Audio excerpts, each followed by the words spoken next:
In the last episode, I carried away these evergreen trees, so this time I thought that I should perhaps turn them into firewood by doing some wood cutting.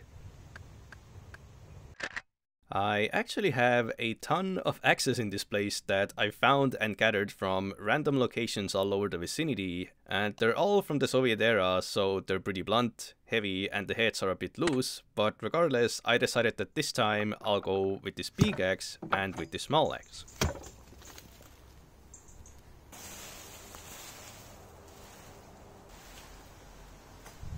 I used the tiny axe to remove all the small branches, and then I used the bigger one to split the trunk into multiple pieces. And once I was finally done with splitting up all of these trees, all I got was this tiny pile.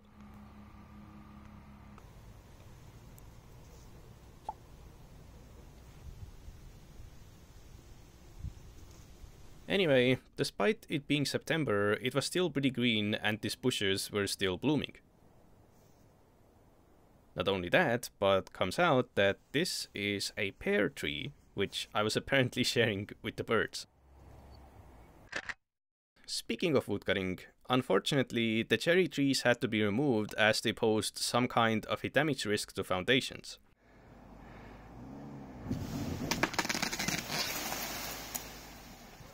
And the same went for the huge pear tree that was right behind this window. I personally quite liked those trees, so it was a bit sad, especially when I found out that there was a tiny bird's nest on one of the branches. But at least I got a bunch of firewood that will need to dry for a while.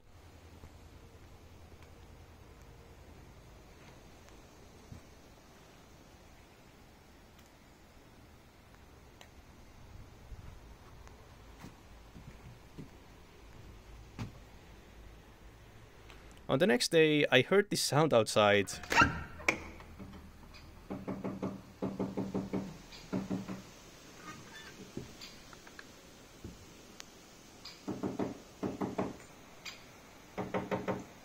And came out that it was a woodpecker absolutely obliterating this roof. Also, going back to the windows, I decided to wash them once more, but honestly, this time it barely made a difference because some of these glass panels of these windows are in pretty rough shape to begin with.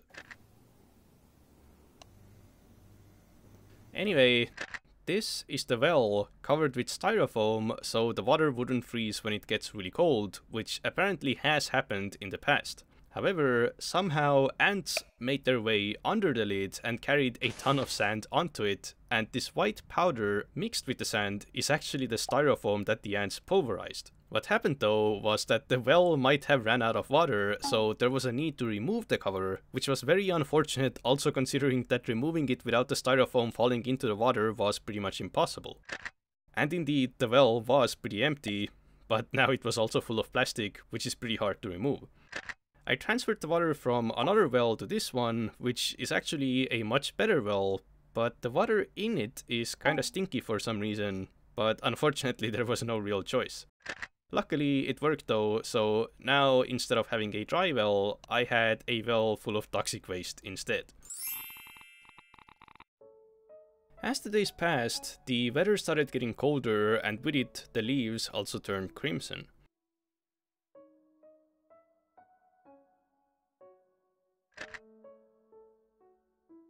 This was the first time I got to experience living in this building at this time of the year, and while I honestly quite enjoyed it, something odd was going on.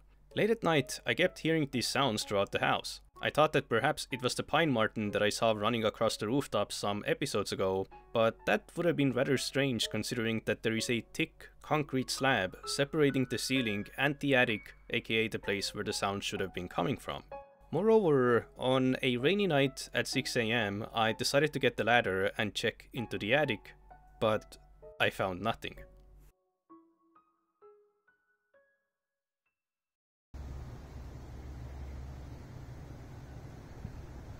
Just like last year, with these orange leaves also came these orange mushrooms.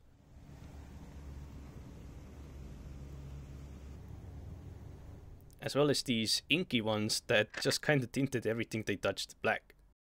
I also found this cool stone that looked like a canine tooth, as well as 10 euros that probably had been in the dirt for a while.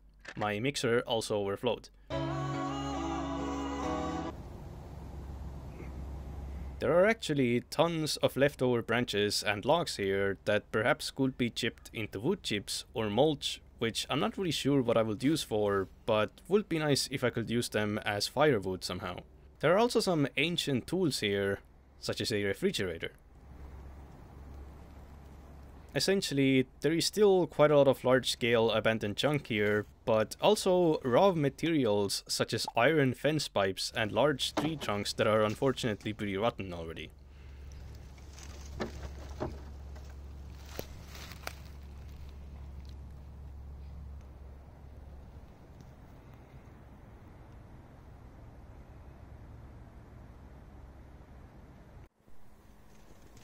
The apples of this tree are pretty epic. They're really hard and sour, which is perhaps why they don't fall off the tree even all the way to winter. I really like the autumn colors in this place. The ground turns entirely orange and the atmosphere also smells pretty nice. I also like the way the water in this barrel froze with the leaves leaving their pattern on the ice. I even tried drawing this tree and these rocks, but they both came out pretty haphazardous.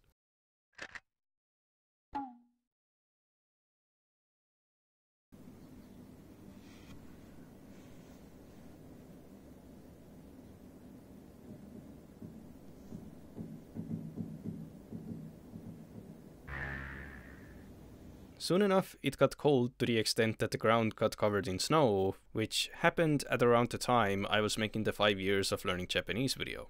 This year was genuinely really cold though, so already from early on, I had to use quite a bit of energy and firewood to keep the house from freezing. However, I still kept having trouble with the draft not being very good, or the wood sometimes not wanting to burn properly, despite the logs being seemingly dry, until I eventually came up with a brand new strategy that pretty much guaranteed a perfect fire each time. So the first step is to evenly fill out the bottom of the fireplace with pellets. This is pretty much half of the strategy already. The second step is to put a smaller log or a branch like this onto the bottom, onto which you can pile bigger logs in a way that oxygen could pass through the bottom.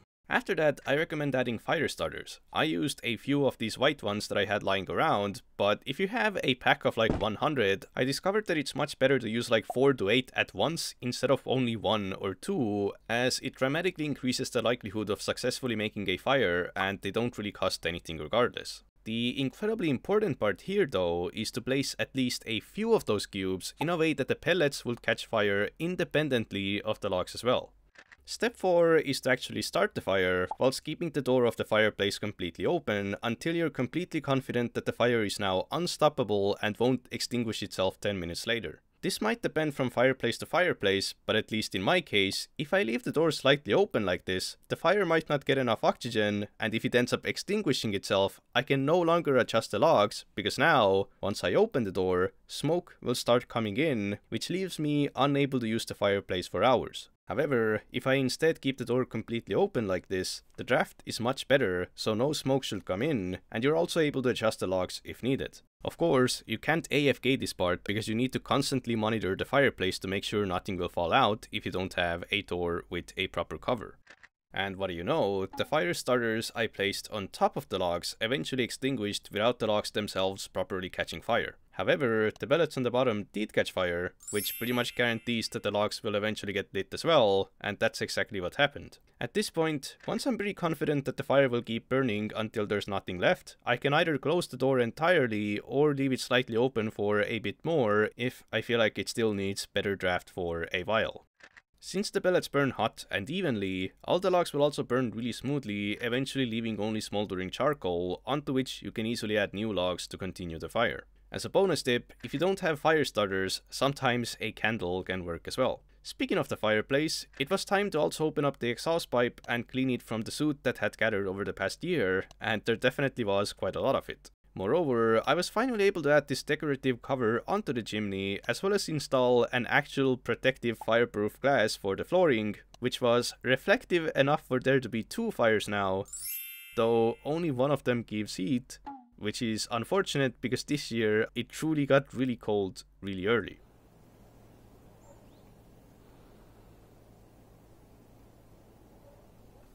There was a thick coat of snow everywhere, but the apple tree that I mentioned earlier in the video still had some green leaves, which was pretty interesting. In fact, even in December, it was still carrying a few apples, even though they looked pretty sad at that point. Also, I completely randomly took a picture of this greenhouse, and literally a day later, it collapsed, which was pretty surprising and rather unfortunate.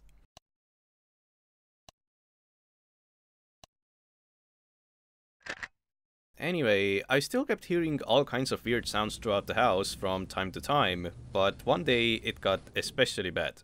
There was some metallic banging noise that I kept hearing at 3 AM that sounded exactly like a loose piece of sheet metal bumping against something in the wind. The weird part, however, was that when I went outside to check, there was no wind. There was also no rain, and it was minus 3 degrees Celsius, so the snow wasn't melting either. It was really hard to figure out where the sound was coming from. It seemed like it was coming from right outside the window next to my bed, from the neighbor's yard, but the sound was way too organic for it to be a human working with metal at night in the middle of winter, and it probably wasn't an animal either, considering that it kept going on for over 5 hours straight. The sound came and went with around 5-minute breaks in between, until it finally stopped at 7 AM. However, it came back later, and this cycle continued on for around a week, and it was disturbing to the extent that I had to use noise-cancelling earbuds in order to sleep. Anyway, it was genuinely getting really cold though, to the extent that my door had frozen from the inside,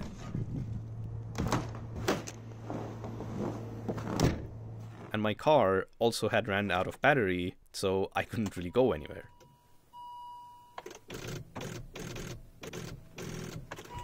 Moreover, on the same day, suddenly there was no water coming out of the kitchen sink anymore, meaning that the unthinkable might have finally happened. Even though last year I checked the temperature in the basement almost every other day, this time I hadn't gone to the basement for probably over a month, and the first thing I discovered was that the walls were completely frozen and also full of mosquitoes passing the winter.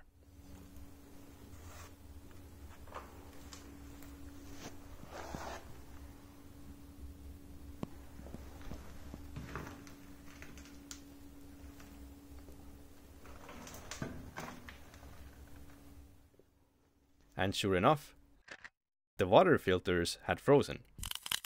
Luckily, this meant that the pipes themselves were still fine, but it was only a matter of time before they freeze as well, and since there was no water, I regardless had to do something about it. I discovered that a tiny bit of warm water still managed to come through from the boiler, so I left the tap open and started gathering all kinds of materials from the basement in order to make a fire into the fireplace that I carried here last year, which I hadn't used ever since.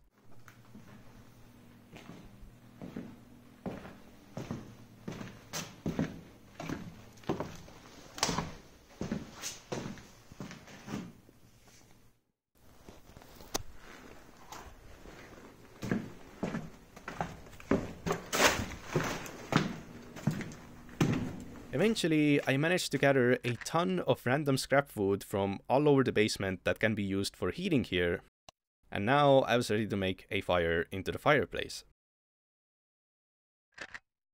Until I discovered the explanation behind the sound I kept hearing for around a week.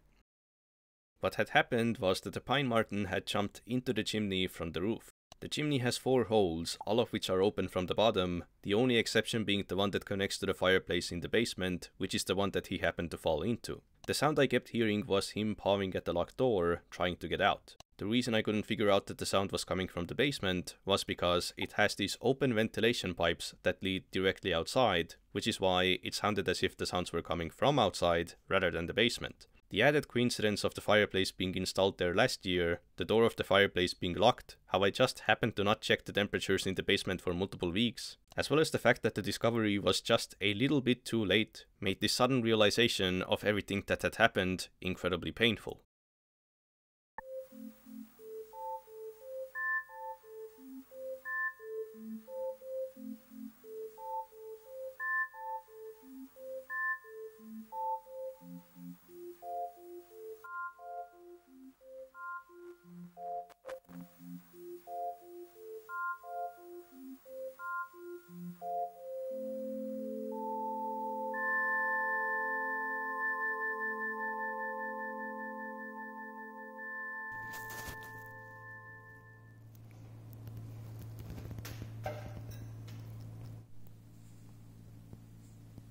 This tiny, fluffy, round bird decided to enter the abandoned store the moment I opened the door and started searching for food.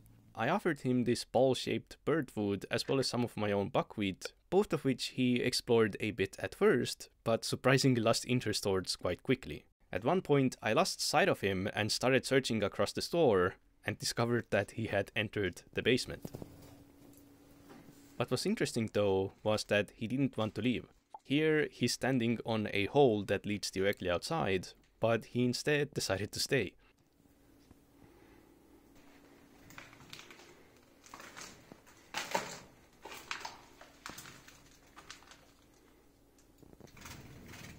Soon enough, I realized that he was eating the bugs and the mosquitoes from the walls. He didn't mind me at all, so I decided to show him some light as he was catching them.